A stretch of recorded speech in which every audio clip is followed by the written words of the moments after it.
This one is probably the most similar to a lot of other machines that people have at their house. It's a basic machine. So when you are looking to buy a machine, you really only need a basic machine.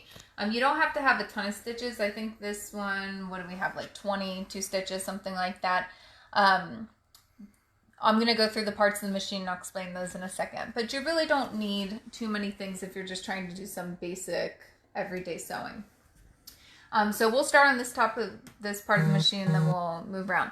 So this machine actually has two posts that you can put thread on, and that's actually if you wanted to use something called twin needle. You could have two threads going into the machine simultaneously, but most of the time I only use one. So I'll be putting thread on that in a second. Right next to that, and by the way too, most sewing machines are set up the exact same way. It's just some are a little fancier than others. So no matter what machine you have, this should help you. So the next thing up here, this is the bobbin winder, the bobbin winder spindle. So if I wanted to wind a bobbin, which I can show you in a little bit, you basically put the bobbin on here, you push it over, that tells the machine that it's going to be time to wind a bobbin, and then when you're done, you push it back. This part here is when you're winding a bobbin, it goes around this piece. So most machines have some sort of notations to show you how it works. So this one, you go around this to wind a bobbin, which again, I'll show you later. The next thing is on the front of the machine. This is your stitch selector dial. So the letters over here coordinate with the letters that are on the front of the machine. The blue letters are what is set in if you're not on this orange SS minus plus button. If you're over here on one of the links, we're talking about the blue letters. So the first one is the center stitch. The second one is the left stitch. So in order to do that one, you have to put this dial all the way over here. So the little dot that you see represents the position of the needle. If we're anywhere other than over here, it's going to be in the middle. C is zigzag. D is what's called a triple zigzag. And then these are used for knits and for other things like blind hemming and stuff like that. The bottom stitches, these are all for knit fabric. So they're usually stretch stitches, which means that a lot of times they're going to go forward two, back one, forward two, back one, forward two, back one. And what that does is it creates a little bit of stretch in the thread when the thread isn't actually stretchy itself. So that if you're wearing a t-shirt or something and you go to take it off, or it expands when it's trying to go around your head, there's some room for the thread to actually move a little bit and bounce back before it actually snaps. These two dials up here, so again, if I move this all the way over to the SS button, that is going to now, whatever letter I'm on over here, is now going to be the bottom of the drawing instead of the top ones. 0 means the needle is going, or I should say the feed dog, the part that moves the fabric through the machine, that's not going to go anywhere. It's going to stay, so you really don't want to be on 0, whatever. A 2.5 is what's considered a basic standard straight stitch. The larger the number, the bigger the stitches are. So if I'm doing something called basting, which is just a temporary stitch, I want to be on number 4. Number 1 is going to be really hard to rip out. So if you make a mistake on number 1, you're going to be stuck there trying to get it out for a long time. And that's what this line above here is trying to show you. So 0 is real small, 4 is pretty big. Now down here, if you were just doing a straight stitch, then you would be over on the 5, because that's basically saying that the needle is in the middle. If we move over here, the needle would be to the left. And then for any stitch that has a width to it, so pretty much zigzag, really anything here except the straight stitch, that allows you to get bigger and smaller. So the skinnier the number, or the less the number, the skinnier the stitch will be. If I'm doing a zigzag and I want it to be real wide, I would be over here. This is the reverse lever. So they look different on different machines, but basically in order for it to work, you have to have it pushed down. When you let go, it goes forward. On the front of the machine here, you have the tension dial. This basically balances the top and the bottom thread. So every machine you're going to have a top thread, which we'll see on the top side of the fabric, and a bobbin, which is on the bottom side of the fabric. So this is how you make it balanced. It should look the same on both sides. If it doesn't look the same on both sides, then your stitch is not going to be very secure and can end up coming out. So it's worth it to try and make sure your tension is correct. A couple other things. This metal part down here is called a needle plate. The needle goes down into it. There are almost always some measurements on the side of it, and that's where you would line your fabric up with to sew. So it's kind of a built-in ruler. Underneath the presser foot here, it's kind of hard to see, but this is the feed dog. So when the machine is working, you can see that that feed dog is moving. So it's kind of like teeth underneath it that grab onto the fabric. And then you have the place where your bobbin's going. So this is a, I forget what this type of bobbin is called, but this has a bobbin case in it. So to put a bobbin in here, you have to open up the door and then pull the little piece of metal out. Your bobbin goes in there. The other machine I'm going to show you, it's a drop-in bobbin. So they work the same way, but they just look a little bit different.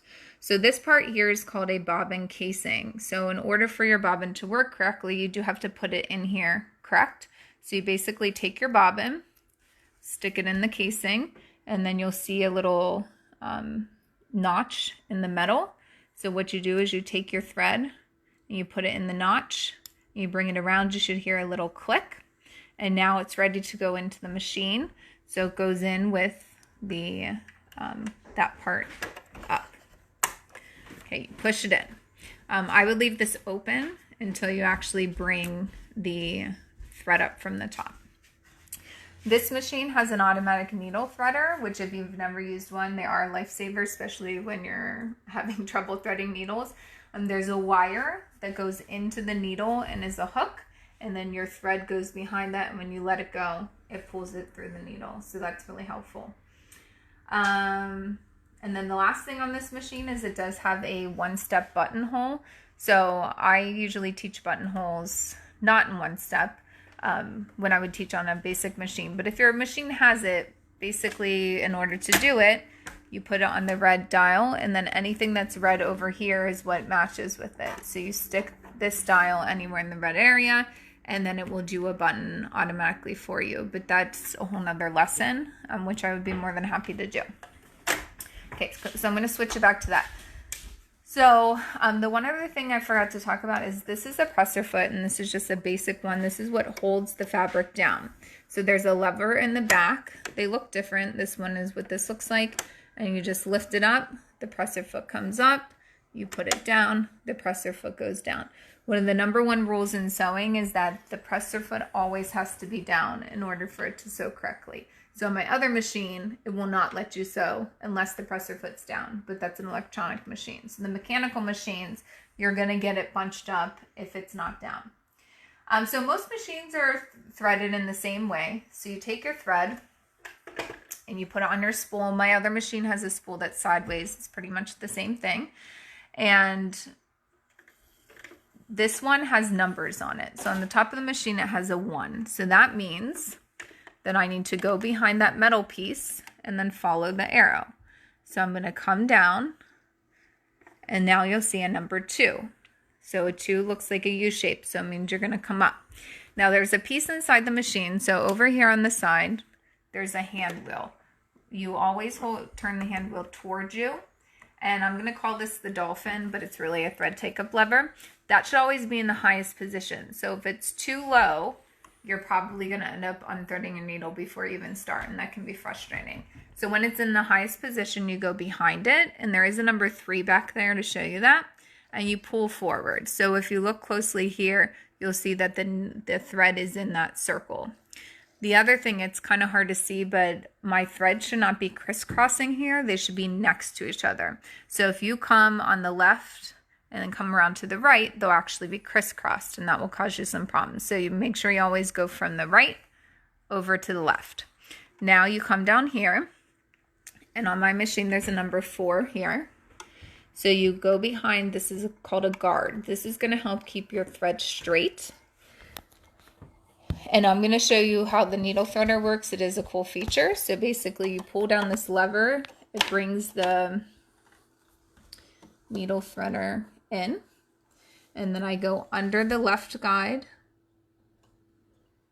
under the right guide, and when I let go, it pulled my thread through there with a little loop, and then I just pull my thread through.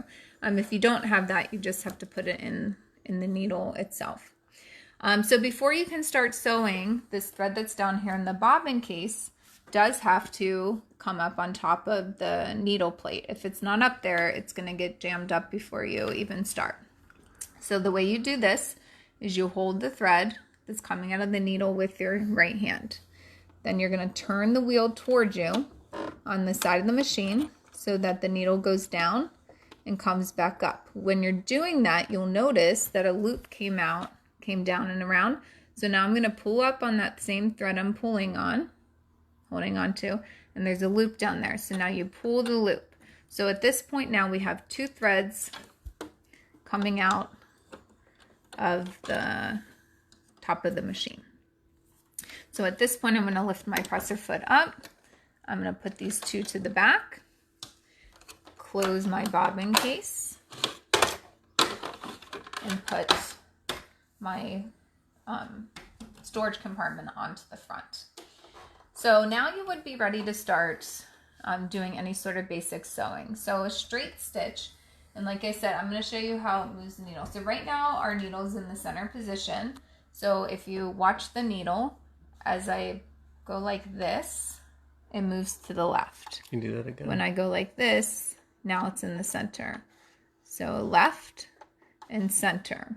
So again, it should be in the center unless you're trying to do the left straight stitch. Now, when you're sewing anything, you always want to sew with most of your fabric to the left.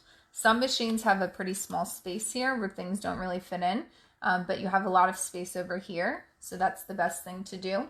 Whenever you start sewing something, you always want to start a little bit in from the edge and then you'll back stitch. So I never want to start at the end. So I've seen lots of tutorials and things where they teach people to sew forwards, backwards, forwards. But to be honest, that's a lot if you end up having to take it out. So what I always teach is to start about at, I don't know, 1/4 of an inch or so from the edge, back stitch to that end, and then stitch forward. And then when you get to the other one, it's back stitching. Back stitching locks the stitches in place. So if you had a thread and you put it through your fingers and you just pulled it, it would come right out. So what back stitching is like, is if you go through your fingers, go around your one finger and come back through, then try to pull it, it's not going to pull. It locks it in place. 5/8 is your typical seam allowance on most things. It's a weird number. I'm not sure why they pick it, but 5/8 is usually what it is. So what that means is when I put my fabric in, it should be along the line that says the 5/8. And then I'm going to put my presser foot down. So you can see there it's on the 5/8. And the foot pedal needs to be in a comfortable position for where you're sitting. The harder you press the presser foot, the faster it's going to go. So if you get a little nervous, move your foot closer to this part of the presser foot, then you have to press real hard. But this is the comfortable position that it is in for me. So to start sewing, and again, I'm going to try and guide my fabric so it stays against that line. It's always a good idea to have the sewing machine close to you. So I'm going to hold down the reverse lever. It's going to sew backwards. I'm going to let go. And now I'm going to sew forward. Mechanical machines are very loud.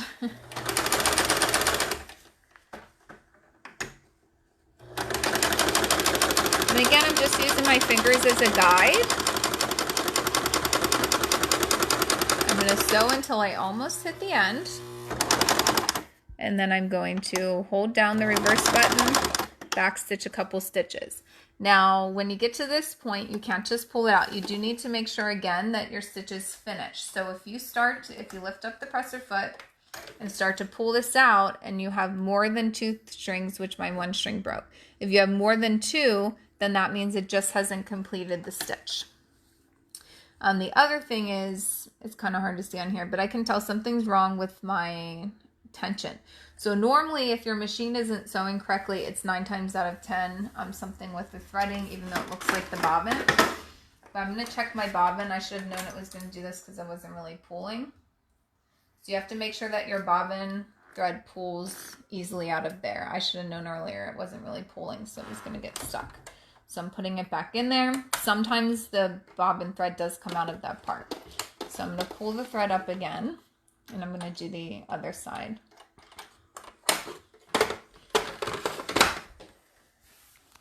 So I don't know if you can see, but how it's bunching on the sides.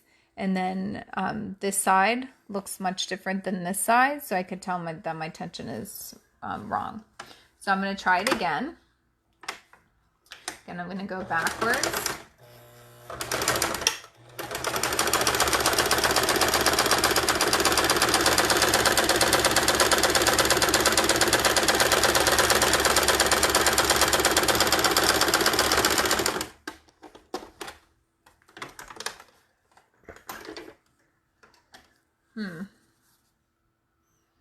Okay, so I think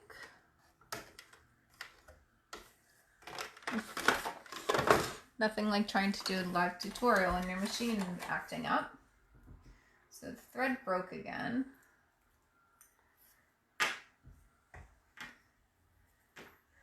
So let's try this one more time. So I redid that. I'm also going to rethread the top of the machine just to make sure nothing was wrong there. I don't use this machine very much. My kids use this one. So who knows if it was acting like this for a while. I haven't really used it. Okay, let's try one more time and see if we can get it. And all else fails, number one thing to try is rethreading it again. So let me try doing one more side. And then I'll show you how to do the other bobbin thread.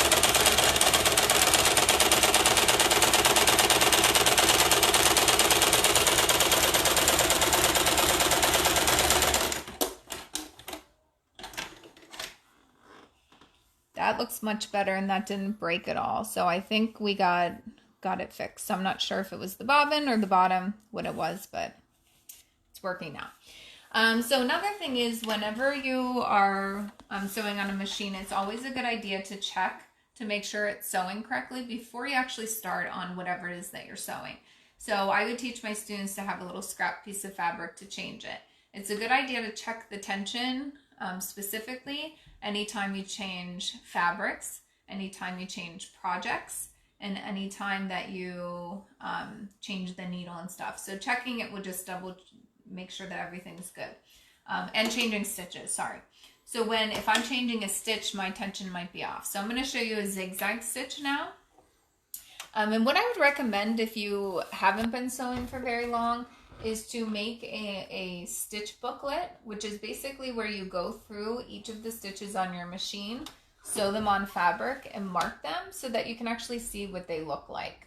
We had started that in my old sewing group in Pennsylvania. We had started that one time. I never finished. I got through, I can't even remember how many, but that did help. So now I want to try and do a zigzag. A zigzag is going to be used if you want to finish the edges and you don't have a serger. So for example, if I sewed this and I didn't want the edges to fray, then I would want a zigzag next to it. So I'm going to move the fabric so that I'll be pretty much on the edge. And then I have to set the machine to zigzag.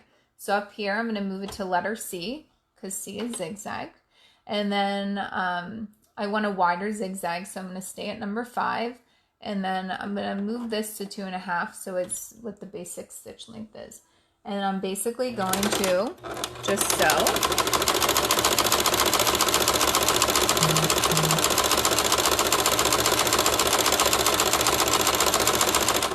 You can backstitch if you want, same as straight stitching.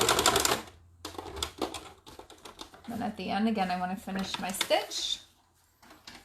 Pull it out, and then you can see the zigzag stitch that I did there. So if you make anything and you don't want it to come apart, if you notice here, these are fraying, or these threads are coming off. So if that, when you wash it, the fabric and stuff, that starts to happen. And so if you zigzag it, it'll pull until it hits the zigzags, and then it won't do that anymore. So I usually have students, would have students trim that as well. So one last thing I'm going to show you before I go over to my other machine is something called pivoting. So this comes in handy if you're trying to sew anything that has a corner. It's sort of like basketball. When you pivot, you keep your foot in place and you turn your body. The machine, the needle in the machine is like your foot in basketball. So that's going to hold the fabric in place while you turn it. So then when you go to restart, it will turn out okay. Also, if you wanted to make a pillow, which this will end up being like a little pillow when I'm done, you always leave the opening in the center of a side. Never have your opening at a corner, because then you can't really sew it closed correctly. So what I'm going to do is I'm going to leave an opening here so I can show you 4 pivots. And marking the corners would be especially helpful, but I'll do that in a future demonstration for a pillow if you'd like. So I'm going to, again, line it up at 5/8. Put my presser foot down. I'm going to back stitch just a couple stitches is all you need, about 3. Then I'm going to let go, and I'm going to go until I'm about 5/8 from the corner. When you get where you think you are, where you want to be, so the needle is stuck down in the fabric. That's what I want. If the needle is up, use the hand wheel to bring it down. Now you lift up the presser foot, turn your fabric. So I'm actually at 4/8 now. And then you put it down. But for this example, I'm just trying to show you. So now I'm going to sew until I get about 4/8 away again. When I get there, if you're kind of nervous about going too far, what you can do is stop where you think you need to be, turn it, see if you're at the right measurement or not. And then you could do a couple more. You can also use your hand wheel for a stitch or 2 at the end if you're afraid of going the wrong one. So I'm just going to turn it. This here is a salvage edge, and you never really want to sew on that because it's woven super, super tight and it won't fray. So I don't want to be on that part at all.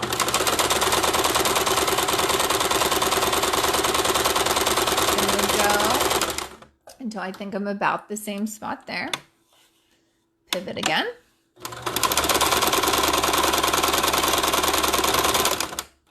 So I want to, if I'm on my last side, I do want to try and make sure I'm even with that. So with this one, I do want to make sure I'm at 5/8. So I actually need to do one more stitch. So instead of using my foot pedal, I'll probably end up going too far. I'm going to use my hand wheel to turn just one stitch. And now I'm back on 5/8. So then I'm going to sew forward, put the reverse lever, sew backwards, and then I'll be done. So on here you can see the corners look nice and square, and the other side looks the same. In the future I should probably pick a dark thread for light fabric. So that's the basics on this machine. I guess I can show, let's go over to my other machine so I can show you the different type of bobbin, and then we'll come back to that. One other thing is whenever you're done doing your sewing machine and sewing on it, you should always put your presser foot down. There's a spring in there, so keeping it down will just make it safer. Keep your machine in good hands. Okay, so now we'll come over here to my machine that I usually work on. This is an electronic machine. Just so you know, because some people think they have to have the fanciest machines from the get-go, the machine that I was just sewing on, I used probably, I don't know, 7 or 8 years to do a lot of sewing, and I was able to do almost everything in there. And then I got to the point where I was doing so much sewing for people, I invested in this machine, which has been amazing. So the main difference in this machine and the other machine, again, is that this is obviously electronic. There's a ton more stitches up at the top. This one has a speed feature, which is nice. The other one doesn't. So the play arrows here, basically this would be pretty slow. That's fast. This also has a thread cutter. So if I press that, it cuts my threads for me. I also have a feature on this that every time I stop sewing, the needle stops in the fabric, which I like, and it also will not let you sew if the presser foot is up. So my red dot that's right there that says starter stop, if I put my presser foot down, it's green, saying that it can start. But as soon as I have it up, it will not work. It'll beep at you. So that's a safety mechanism. So this is a drop-in bobbin. It's very similar to the other machine, except the bobbin is flat instead of in the front. So that it always has a slide plate on top. And when you do this, you want your bobbin, there's a little picture here to show you, but I always teach my students when you're putting a bobbin in the machine, it should always look like the letter P. Okay, so the string is the stem on the P, and the bobbin is the P. So you stick it in there, and then you basically bring it around in the direction of the arrow, and then mine comes down here. If yours isn't fancy like this, you just need to make sure it's in a P, and then there's a piece of metal there. And then I put my slide plate in. And then it basically works the same way, in that I want to hold my top thread. I can grab it. And then I have this button just as the needle one time. So it goes down, press it again, it comes up, and that loop, just like on the other machine, came up, and now I have 2 threads on the top. You don't want to sew unless you have 2 threads on the top of it. And then those go underneath the presser foot. So then this would be ready to sew. So this is a pretty quiet machine compared to the other one. But I did want to show winding a bobbin. So let's go back over here, and then I'll show you how to use the bobbin winder. When you wind a bobbin, you do want to make sure that you use bobbins that are appropriate for your machine. So most newer machines do not use metal bobbins. They almost all use the clear ones. There are different ones. So there are some that are a little flatter than this, or thinner, and wider. So you do need to make sure. This, I believe, is a class 3015. I used to have to buy them for school all the time. And I have lots of bobbins because I basically will put a thread color on it and then just leave that bobbin for that thread until I need a new one. So when you're threading a bobbin, what you do is you take your thread out of the machine, and instead of doing the directions that I showed you before with threading the machine, we're going to use the bobbin winder. So on the top of the machine, there's a little picture there that tells you this is for winding the bobbin. This piece that looks like a screw, your thread should go around this 2 times. If you don't do that, then your bobbin can wind uneven, and then it's going to give you more problems in the machine. Once you do that, you're going to take your thread, and there's a hole, a tiny hole in the top. You're going to put it through the hole. And then it should be, then the thread should be coming out the top of the needle. You stick it on the bobbin winder spindle, and then you push it over. This is called a bobbin winder stopper. So what's going to happen is when so much thread gets on the bobbin, the stopper is going to push the spindle over to the left a little bit, and it will automatically stop. On some machines on the hand wheel, there will be a part in the center of the hand wheel called a clutch. If your machine has that, you do want to pull the clutch out. This machine does not, because that will tell the machine that you're winding the bobbin. On this machine, as soon as I push the bobbin winder spindle over, it tells the machine that I'm winding the bobbin.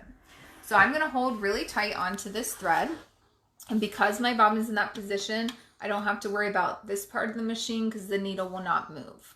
And you just basically hold the thread, and it's going to wind and wind and wind, and then it winds so tight that it breaks, which is okay. And then you basically just let it go until it stops on its own.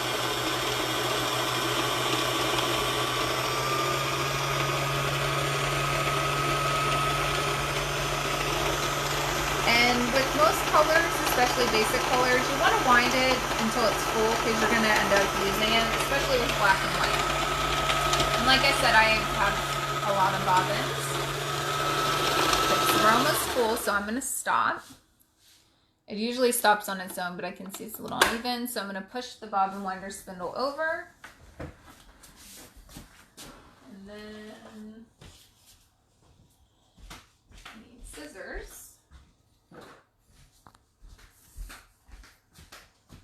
cut my bobbin away from my spool of thread. So you can lift the bobbin up, cut it off, and now you have a bobbin and you're ready to sew. So this one I'll keep because whenever my other bobbin's out, then I won't have to take the time to wind a new one. So that's basically how to use the sewing machine. If you have any questions in the comment area, just leave a comment and I'll get back to you as soon as I can.